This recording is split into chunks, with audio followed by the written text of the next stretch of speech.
Is built on numbers. They're behind every business. They inform every decision. Numbers have the power to truly transform, drive ambition, and create sustainable economies. But can you see the opportunity ahead of the numbers? Do you see making a difference first and the numbers second? See progress beyond the numbers? If the answer is yes, then Chartered Accountancy could be for you. Become a Chartered Accountant. Become a difference maker. Wherever you are in the world, there's a symbol that shows you're part of a global network of trusted, highly skilled individuals. With over 750,000 chartered accountants and 1 million students in 190 countries. Research shows that if you display the Chartered Accountants Worldwide Network member logo, business leaders and clients see you as more relevant to helping them internationally. You worked hard for this respect. Display it with pride.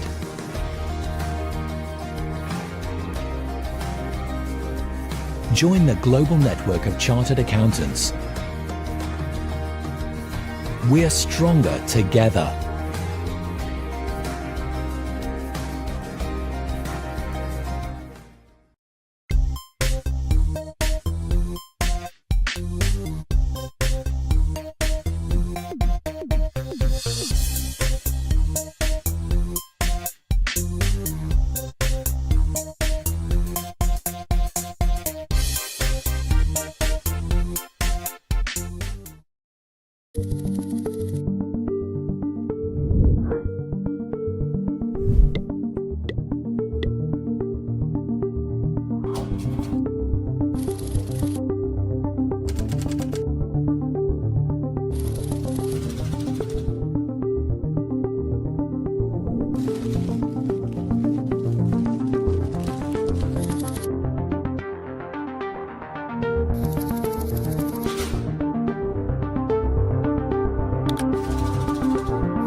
Is built on numbers. They're behind every business. They inform every decision. Numbers have the power to truly transform, drive ambition, and create sustainable economies. But can you see the opportunity ahead of the numbers? Do you see making a difference first and the numbers second? See progress beyond the numbers? If the answer is yes, then Chartered Accountancy could be for you. Become a Chartered Accountant. Become a difference maker. Wherever you are in the world, there's a symbol that shows you're part of a global network of trusted, highly skilled individuals. With over 750,000 chartered accountants and 1 million students in 190 countries. Research shows that if you display the Chartered Accountants Worldwide Network member logo, business leaders and clients see you as more relevant to helping them internationally. You worked hard for this respect. Display it with pride.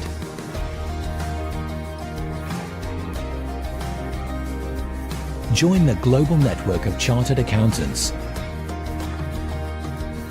We're stronger together.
Is built on numbers.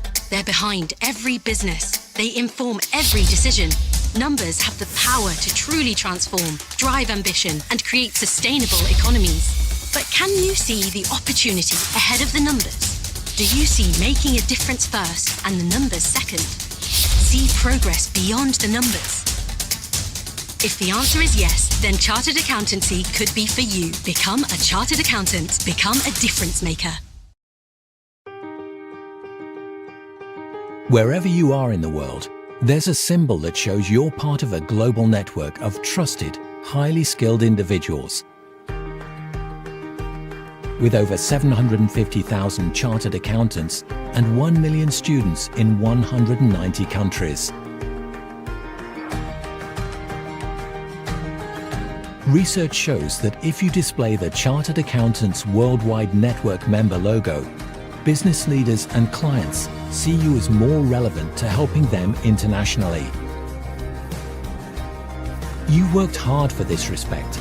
Display it with pride.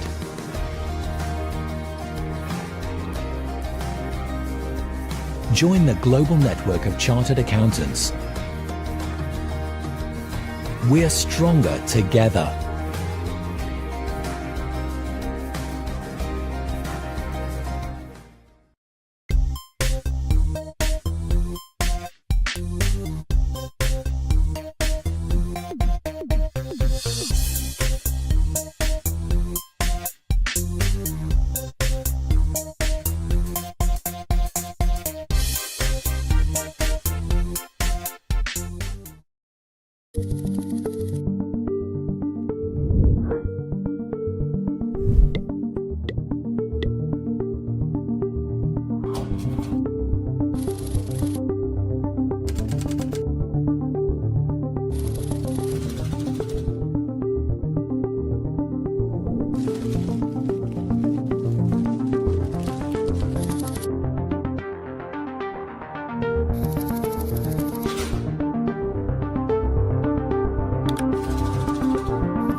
is built on numbers. They're behind every business. They inform every decision.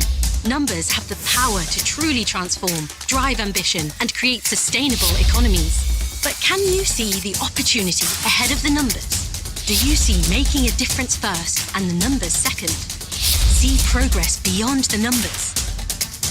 If the answer is yes, then Chartered Accountancy could be for you. Become a Chartered Accountant. Become a difference maker. Wherever you are in the world, there's a symbol that shows you're part of a global network of trusted, highly skilled individuals. With over 750,000 chartered accountants and 1 million students in 190 countries. Research shows that if you display the Chartered Accountants Worldwide Network member logo, business leaders and clients see you as more relevant to helping them internationally. You worked hard for this respect. Display it with pride.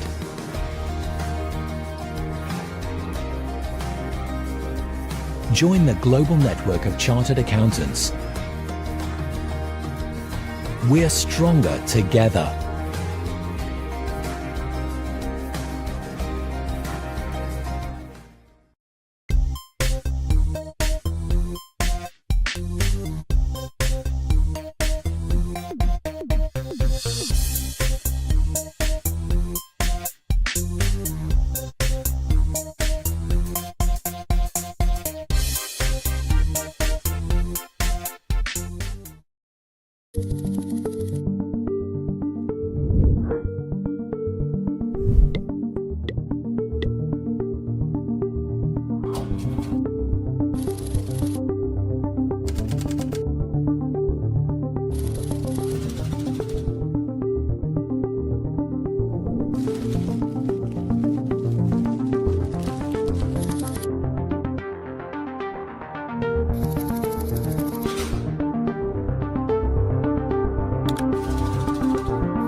Is built on numbers. They're behind every business. They inform every decision.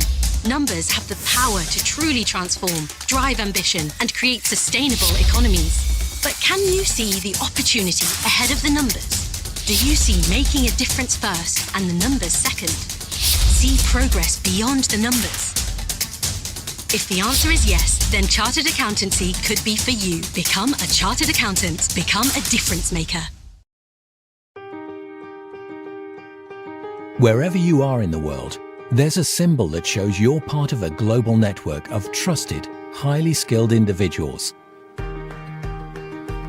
With over 750,000 chartered accountants and 1 million students in 190 countries.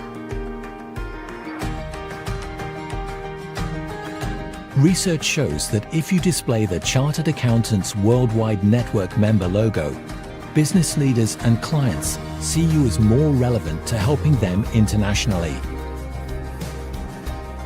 You worked hard for this respect.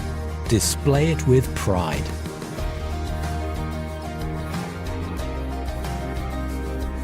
Join the global network of chartered accountants.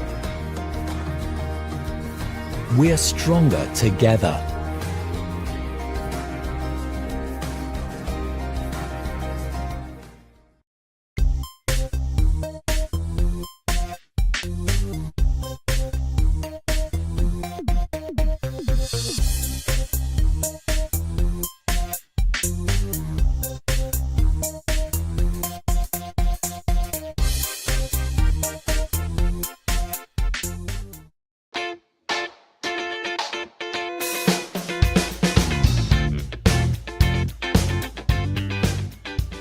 Good morning, good afternoon, and good evening, everybody, to the next episode of Chartered Accountants Worldwide Difference Makers Discuss.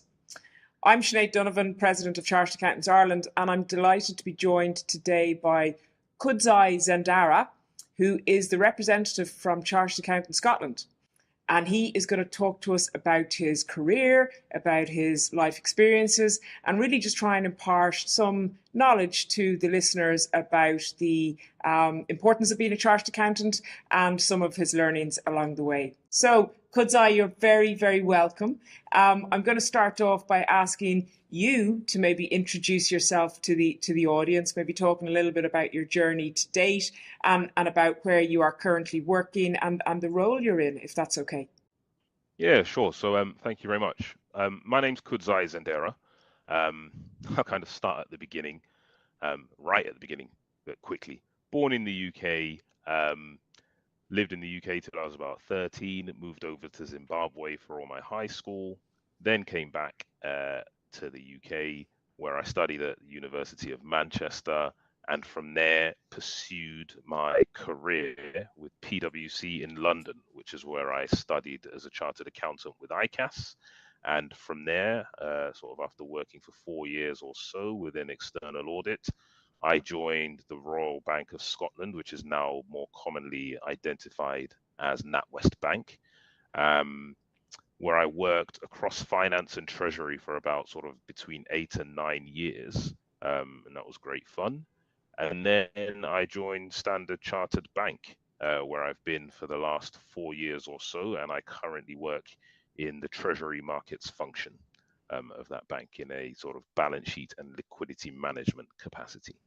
Brilliant. And okay, so from the UK to Zimbabwe, back to London, and tell me about your schooling in Zimbabwe. Was there a rationale for going there for schooling? And yeah, sure. Good question. So look, whilst born in the UK, I'm Zimbabwean originally. So both of my parents are from Zimbabwe, which for anyone who's kind of not familiar is in Southern Africa.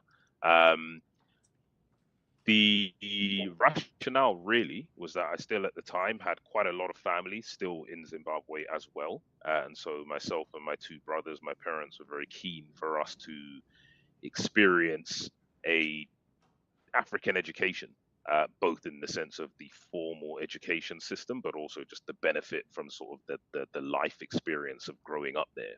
So myself and my two brothers all moved with the intention that we would stay there for the duration of completing high school. So for myself, actually, I moved right at the beginning. So I did the full sort of years of high school and then came back. But that was the intention. And to your experience of how was it, I guess it was great when you move as a child as well. In my experience, these things are fun. There's kind of school, as it was at the time, is like a ready-made ecosystem that you just are able to dive into.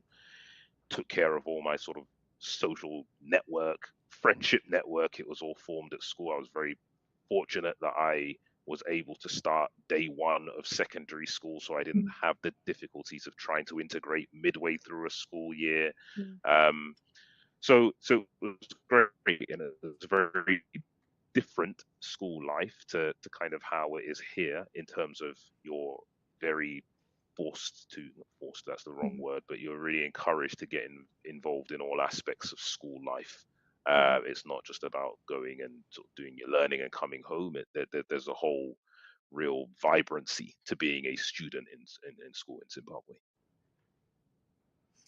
brilliant. That's great. That's great. And I suppose you kind of found your own community there and your own tribe and your friends and all the rest, which is desperately important as a youngster.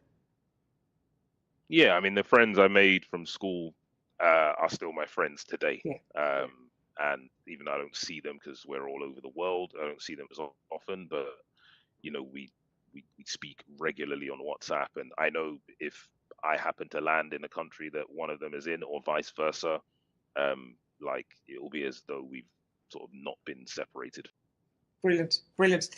And then tell me, why chartered accountancy? What was the driving force to bring you into the profession?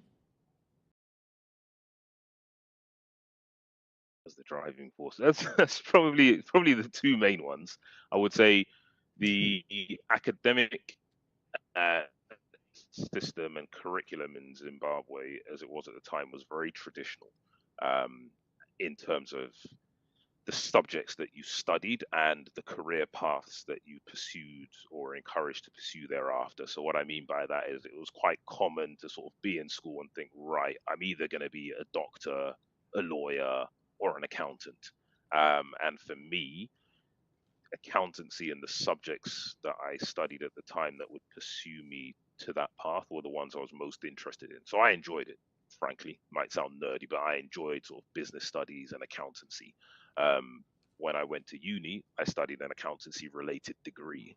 And when I was at uni, there was no doubt in my mind that I wanted to join one of the big four. I interned with KPMG. I then joined PwC as a graduate. So for me, I was always minded to move into accountancy. It's probably an honorable mention for my eldest brother and my dad are also chartered accountants, so that may have influenced, albeit they never uh, actively said, this is something you should do, but subconsciously it may have had an impact as well. Very good. It's funny, the amount of family connections in the profession is huge, and so I think you're right. I think there undoubtedly is a subconscious bias there when you have a family member who's a chartered accountant. Um, so Kudzai, can I bring you up to today? So I know one of the main reasons that Chartered Accountants Scotland has put you forward as their representative is because of the work that you've done in the D&I space in particular, and I know that's something that started for you in Standard Chartered. Do you want to tell me a little bit about how you got into the arena and what your driving forces are behind it? Yeah, sure, I will do that. I mean, I think it really took off to a large extent when I was at Standard Chartered, but I think earlier on in my career, and even when I was in school, I have done things around sort of just giving back. So whether that's in Zimbabwe, we used to run a night school teaching program actually at the time. So how that worked was the staff who worked on the grounds and around the school would come in once a week after the school timetable had finished, and they would be taught English, maths, and science by Wow. students within the school. So I Wow. volunteered for that. It was a way of kind of giving back and helping them to pursue their Wow. what we would call O levels, but the equivalent is GCSEs. Wow.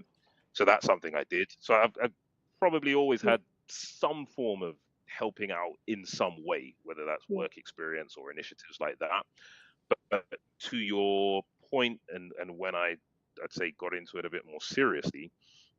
So if you go a few years back, I think the death of George Floyd was within the UK and around the world a kind of awakening for a lot of people and a catalyst for people feeling either compelled or comfortable with sharing their life experience. In particular, what being an ethnic minority within whatever country they were in had meant for them.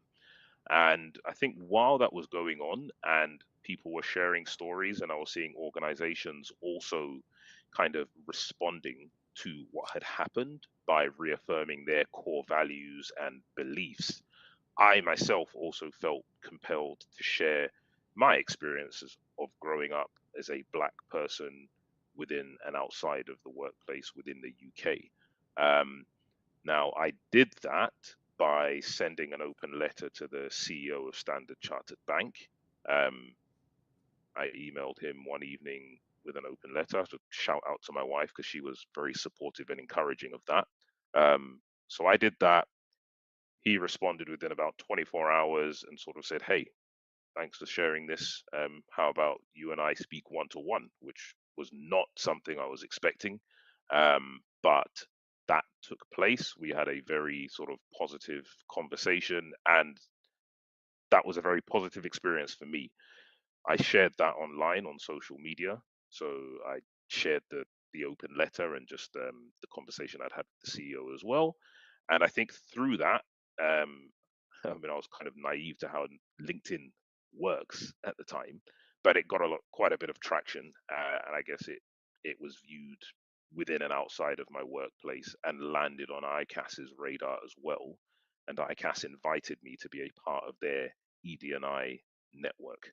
So that's how I became involved with ICAS. I'm a member of their ED&I network, and through that, and I have been for the last 2 years or so, and through that we've had a good partnership.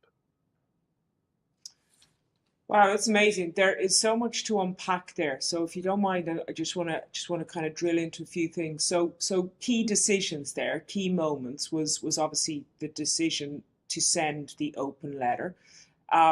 Was there a particular ask in that of the CEO, or when you said that you were surprised that maybe he or she, I'm not sure, responded so quickly? What I suppose that's another sliding doors moment. So there's the decision for you to send it, and then the response of the CEO. Talk to me about that. Yeah, sure. So I think the decision to send it, and I probably didn't explain it sort of well enough as to why I did it. So I think at the time, it felt like a lot of the conversation was very US centric, right? So what the world had witnessed in the US was clearly quite Mm-hmm. barbaric and wrong, right? Mm-hmm.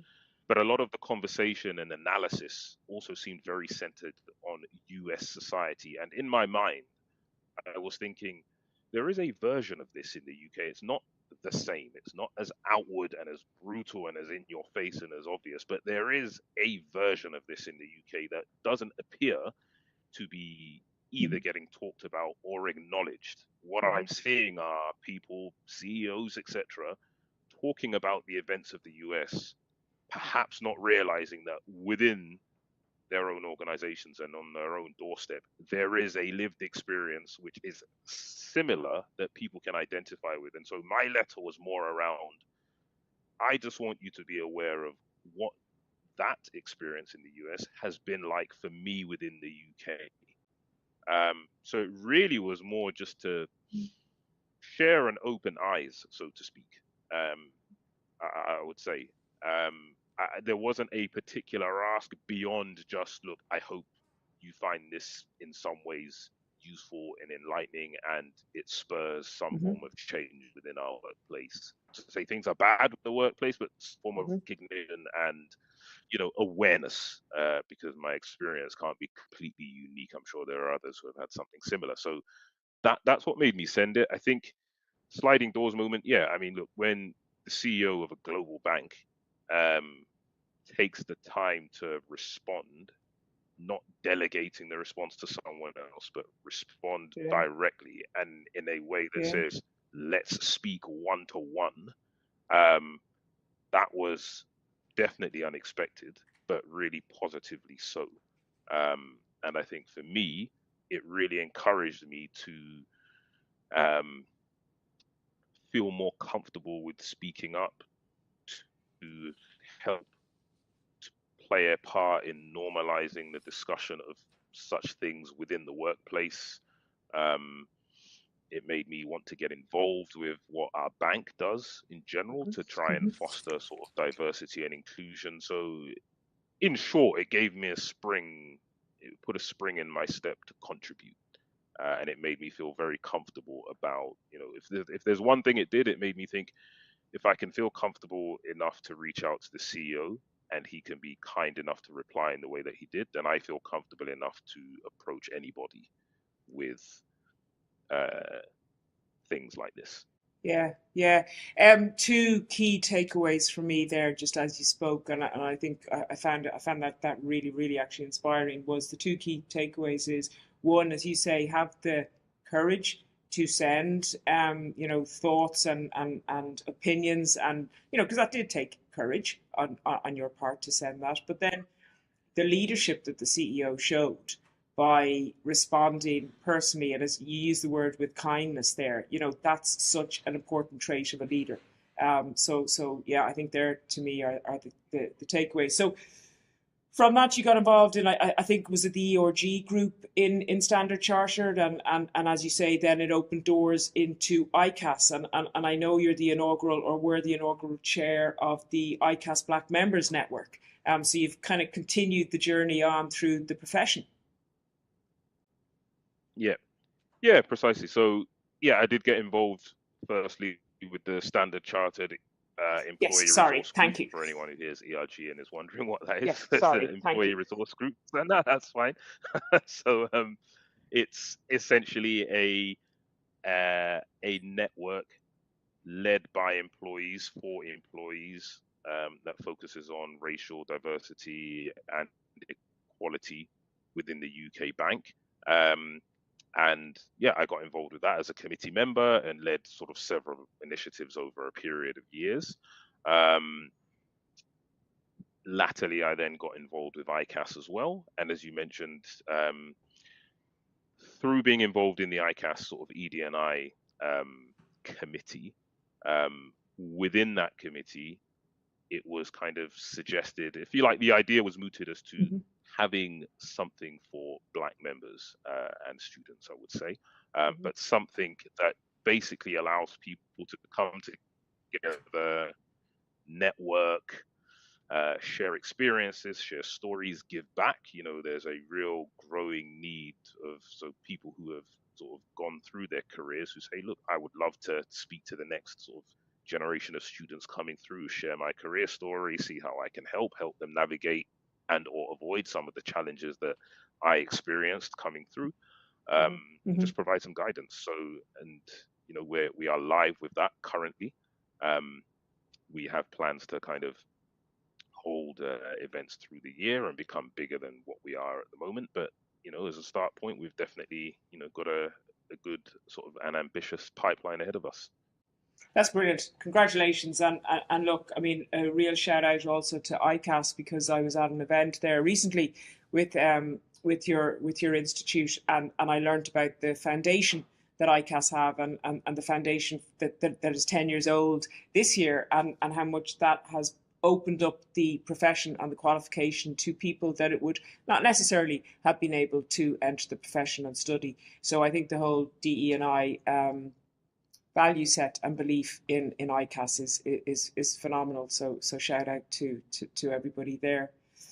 Um, Kudzai, you mentioned there your wife and the impact and influence of your wife and supporting you, and I know you have family as well, from our previous chat.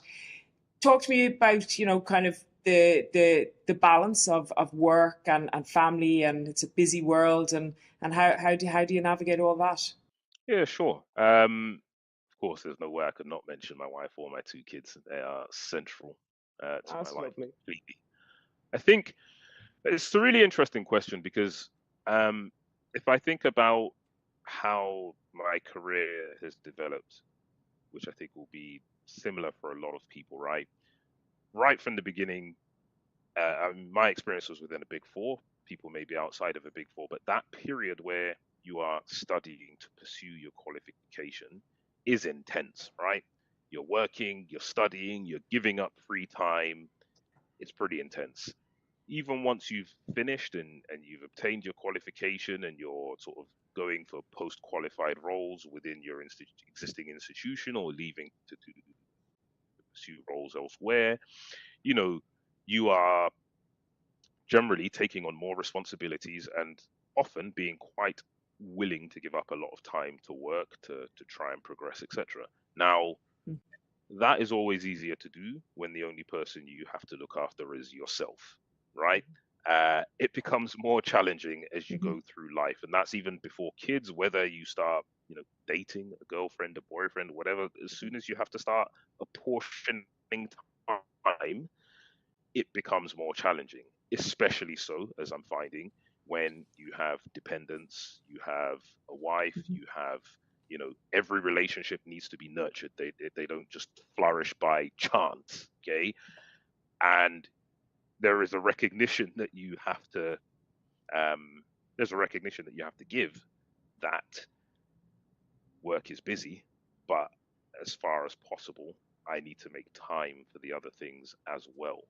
And so one thing that has definitely been my experience is that raising young children requires a partnership. And in that case, I'm talking about my wife. It is not a burden that can be solely met by either person. It absolutely requires two people to try as far as possible to meet each other in the middle in order to discharge kind of those parental responsibilities, and sort of give your kids the time and attention and the love that they need. So, yeah, to work as intensely as possible when I'm in the office, but when I leave the office, I'll try as best as possible to leave work. Now, that's not always possible, and sometimes the work follows me home, and my wife is very understanding of that and the sacrifices. Well, I'm sorry, what that means for her, because it takes, so that requires some adjustment on her part as well. But trying to balance work and family, yeah, it's hard. And it requires two people. It requires a partnership. I'd say that. Yeah, look, and thank you for that. It got a little bit choppy there in the middle, but I think what you were saying was that the importance is about being present. So when you're in work, and when you're at home. And I think they are really important takeaways, because in this manic world where we're on call 24/7, and we've got phones, we've got iPads, and all the rest, it's multitasking has become a buzzword, but actually, I think when it comes to family, we should actually just quit the multitasking and focus on them when we're with them. So look, I think they're great words, and it's really refreshing to hear that from a dad, because sometimes it can just be the narrative of a mum, and a working mum. And I think it's really good to hear that rhetoric from a dad. So thank you very much for that, and continued continued success in juggling it. Um, so talk to me a bit about your professional career. So you've obviously kind of decided on the banking route, on the financial services route. Was that a deliberate choice? Were you very focused on where you were going and had a North Star that you followed, or how did it all come about? Fine.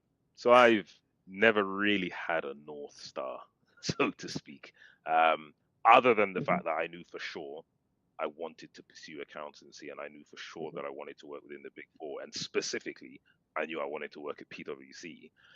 I think thereafter, I have always tended to, if you like, do a job until the point in time that I no longer enjoy doing it, or I see the industry changing. Now, those two things probably require a bit of explanation. I think in terms of my time at PwC as an external auditor, that was probably a move that was, the catalyst for that move just became a realization that this wasn't what I wanted to do with my career, right? And at that time, I thought, gosh, there's been a lot of news around banks and the financial crash. I don't really understand much about banks. Might be interesting to go and work in a bank and figure out what this is kind of about. So that's really what influenced that move. And that's how I ended up joining the Royal Bank of Scotland. I think thereafter, within banks, one of the things that I've definitely witnessed and experienced, and this was not the case when I was at PwC, is you do see how your industry changes when you're working within it. So banks have changed massively through to financial failures, through to regulation, through to changes in operating models, cost pressures, etc. That doesn't have an influence on hiring and firing, but it also has an influence on the type of work that is topical within a bank and valued within a bank. And you kind of at times have to move with where your industry is moving in terms of the knowledge that is being requested and that is being valued. And so for me, I have tended to sort of, as I said, I started off in a finance role and a sort of more pure management reporting role, and into areas like treasury where there's bits to do with regulation, etc.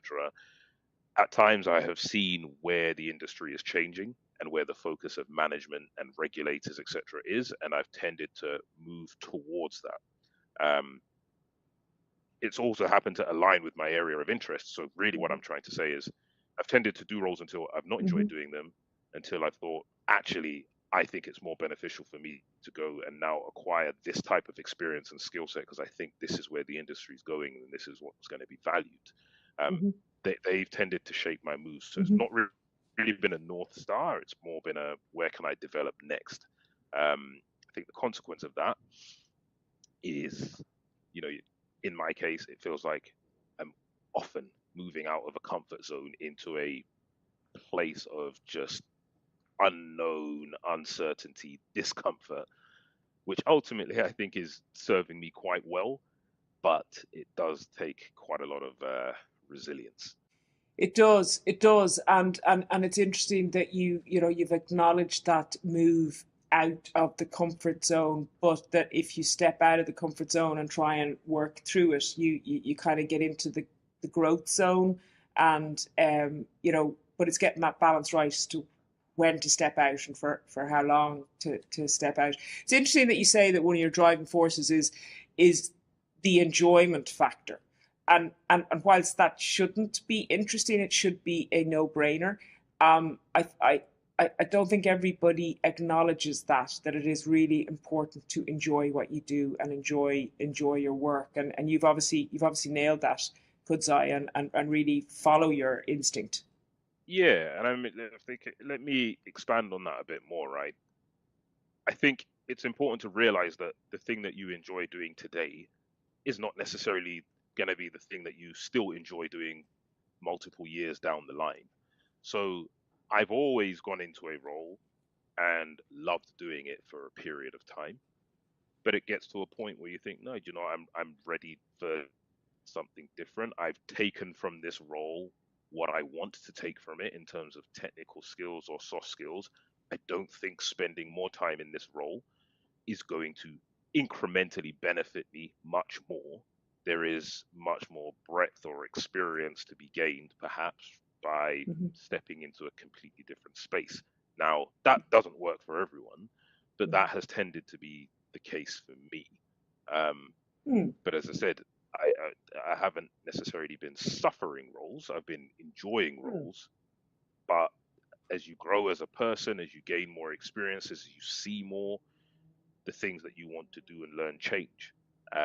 And therefore, it gets to a point once for me, I reach that point. Yeah, I really no, want to go and do something else. So yeah, I've that's kind of how I'd explain that.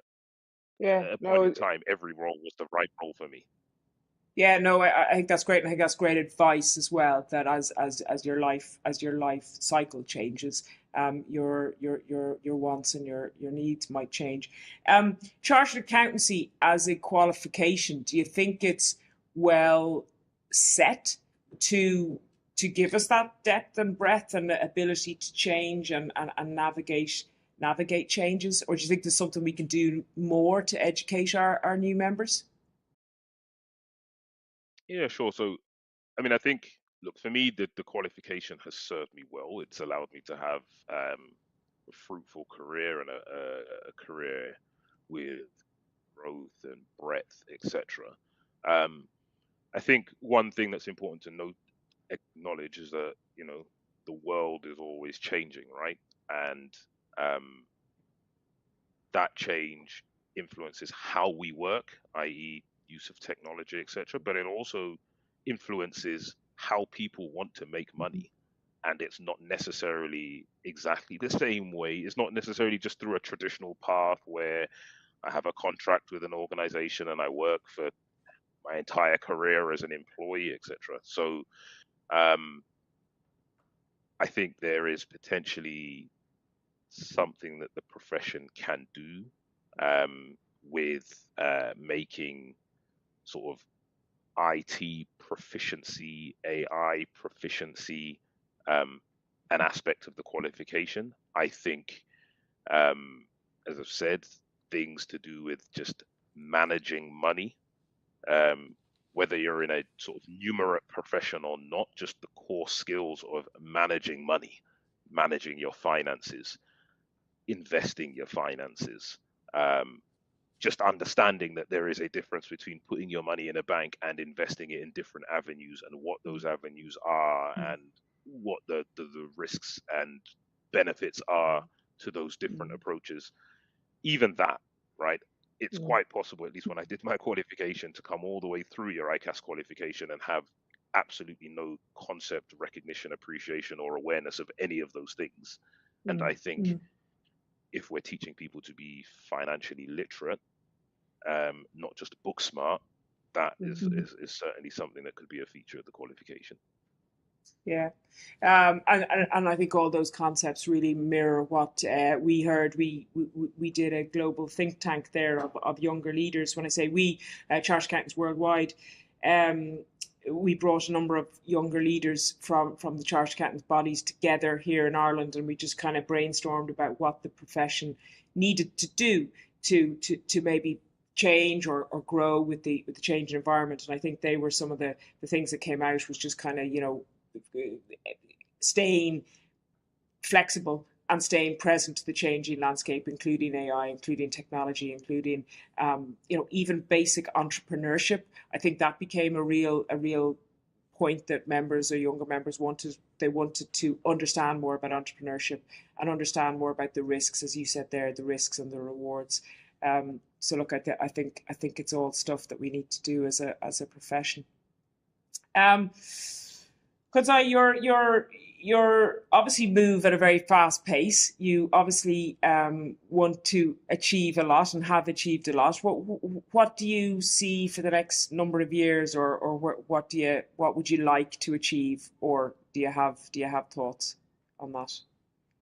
I never like to look necessarily too far ahead, particularly in an industry like this, which constantly changes. And at the moment, there's been quite a lot in the news with banks and change and headcount reductions, etc.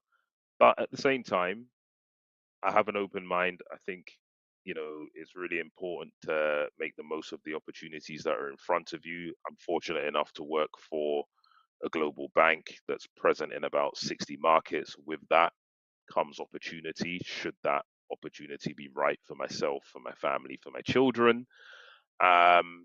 So yeah, from a work perspective, it's about, again, growing, looking to take advantage of the opportunities before me, looking for roles that benefit and are additive to the experience that I have, and roles that I know I can contribute positively to. I think outside of the workplace, it's 10 years of blissful marriage for me this year. It's about making sure that my wife stays central to everything that I'm doing, and that our relationship continues to grow. My children are young, 4 and 7. It's about making sure they know exactly that their daddy is there for them every second of every day, and so is their mummy. So I think family are central to whatever is going to happen in my life over the next few years. Lovely. Kudzai, your value set is very strong, and it's a lovely way to end the podcast. I want to thank you for talking to us, but I also want to thank you for all the contribution you've made to the profession, but also the DE&I space, and very best of luck in everything you do going forward. I'm sure we have not heard the last of you, so thank you and best of luck. And thank you to everybody for joining us today and for staying with us till the end. I have thoroughly enjoyed speaking to the ICAS representative, Kudzai Zendara, and I look forward to seeing you again for the next session. Goodbye.